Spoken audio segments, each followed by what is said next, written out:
ಕಾಯಿಲೆಗೆ ಬಿದ್ದಂತಹ ವ್ಯಕ್ತಿ ಇವತ್ತು ಬೆಂಗಳೂರಿಗೆ ಬಂದು ಇವತ್ತು ಸಂಗೀತ ನಿರ್ದೇಶನ ಮಾಡ್ತಾ ಇದ್ದೀನಿ ಅಂತಂದ್ರೆ ಅದು ಯಾವುದೋ ಒಂದು ದೈವಿ ಯೋಗವೋ ಅಥವಾ ನನ್ನ ಪರಿಶ್ರಮಕ್ಕೆ ಸಿಕ್ಕಂತ ಫಲವೋ ಯಾವುದೂ ಆಗಿರ್ಬೋದು. ನಾನು ಅನ್ಕೊಳ್ತೀನಿ ದೈವಿ ಯೋಗ ಮತ್ತೆ ಪರಿಶ್ರಮ ಇವೆರಡರ ಸಮ್ಮಿಲನದಿಂದ ನನಗೆ ಈ ಅವಕಾಶ ಗಣಪತಿ ಭಟ್ ಹಾಸನಿಗೆ ಇವರಿಗೆ ನನ್ನ ಹೃದಯಪೂರ್ವಕವಾದಂತಹ ನಮಸ್ಕಾರವನ್ನು ನಾನು ಮನಸ್ಸ ಅರ್ಪಿಸ್ತಾ ಇದ್ದೇನೆ.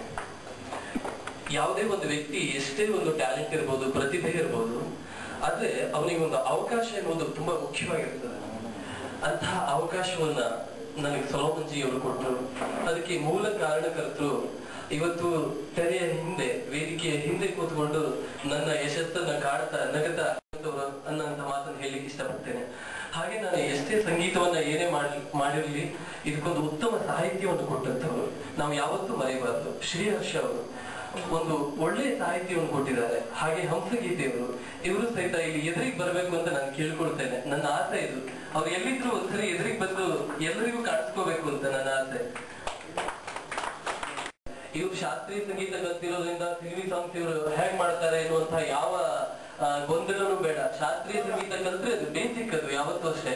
ಆ ಸಂಗೀತ ಎನ್ನುವಂಥದ್ದು ಇನ್ನೂ ಹೆಚ್ಚಿನ ಹೃದಯಪೂರ್ವಕವಾಗಿ ಫಿಲ್ಮಿಗೆ ಸಂಗೀತ ನಿರ್ದೇಶಕನಾಗಿ ಬೆಳಗಿಗೆ ಅವಕಾಶ ಮಾಡಿಕೊಟ್ಟಂತಹ ಸೊಲೋಮನ್ ದಂಪತಿಗಳಿಗೆ ನನ್ನ ಹೃದಯಪೂರ್ವಕ ವಂದನೆಗಳು. ನಮಸ್ಕಾರ, ಧನ್ಯವಾದ.